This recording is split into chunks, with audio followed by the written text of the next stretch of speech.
கல்லுடைக்கும் ஆலையில் ஏற்பட்ட விபத்தில் தொழிலாளி பலியான வழக்கில் திமுக எம்எல்ஏ பழனியாண்டி விடுவிக்கப்பட்ட உத்தரவு ரத்து செய்யப்படுவதாக உயர்நீதிமன்றம் உத்தரவிட்டுள்ளது.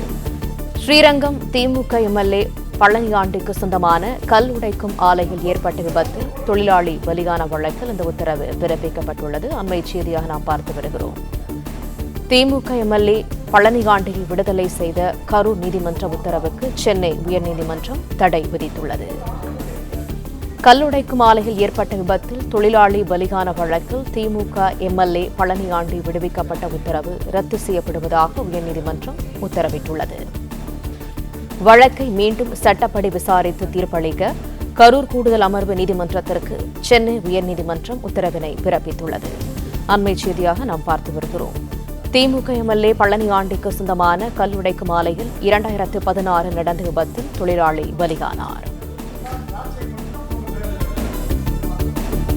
திமுக எம்எல்ஏ பழனியாண்டியை விடுதலை செய்த கரூர் நீதிமன்ற உத்தரவுக்கு சென்னை உயர்நீதிமன்றம் தடை விதித்துள்ளது.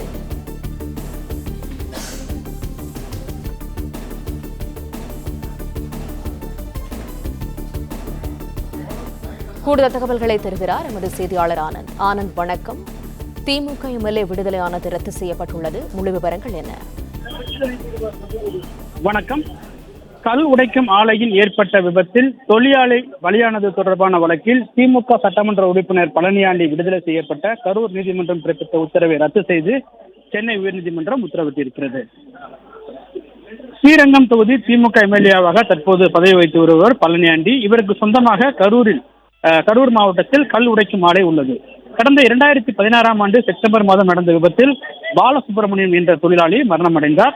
இந்த விபத்து சம்பந்தமாக வெளியான செய்தியின் அடிப்படையில் ஆலையை ஆய்வு செய்த திருச்சி தொழில் பாதுகாப்பு துணை இயக்குனர் பாதுகாப்பு விதிகளை மீறியதாக கூறி பழனியாண்டிக்கு சொந்தமான ஆலையை சீல் வைத்து உத்தரவிட்டார். மேலும் இந்த சம்பந்தமாக குற்றவியல் நீதிமன்றத்திலும் வழக்கு தொடரப்பட்டது. இந்த வழக்கை விசாரித்த கரூர் தலைமை குற்றவியல் நடுவர் நீதிமன்றம் வழக்கிலிருந்து பழனியாண்டியை விடுதலை செய்தது. இதனை கரூர் கூடுதல் அமர்வு நீதிமன்றமும் உறுதி செய்தது. இந்த உத்தரவை ரத்து செய்ய கோரி திருச்சி தொழில் பாதுகாப்புத்துறை துணை இயக்குனர் தாக்கல் செய்த மறு ஆய்வு மனுவை விசாரித்த சென்னை உயர்நீதிமன்ற நீதிபதி வேல்முருகன் ஆலையின் பாதுகாப்பு ஏற்பாடுகள் மேற்கொள்ளாததான் தொழிலாளி பலியாகி இருப்பதாகவும் சக தொழிலாளர்களின் வாக்குமூலத்திலிருந்து தெளிவாக தெரிகிறது என கூறி வழக்கிலிருந்து பழனியாண்டியை விடுதலை செய்த கரூர் நீதிமன்றத்தில் பிறப்பித்த உத்தரவை ரத்து செய்து உத்தரவிட்டிருக்கிறார். மேலும் இந்த வழக்கை மீண்டும் விசாரித்து சட்டப்படி தீர்ப்பளிக்க வேண்டும் என கரூர் கூடுதல் அமர்வு நீதிமன்றத்துக்கு நீதிபதி உத்தரவிட்டு வழக்கை முடித்து வைத்து மறு ஆய்வு மனுவை ஏற்றிருக்கின்றார்.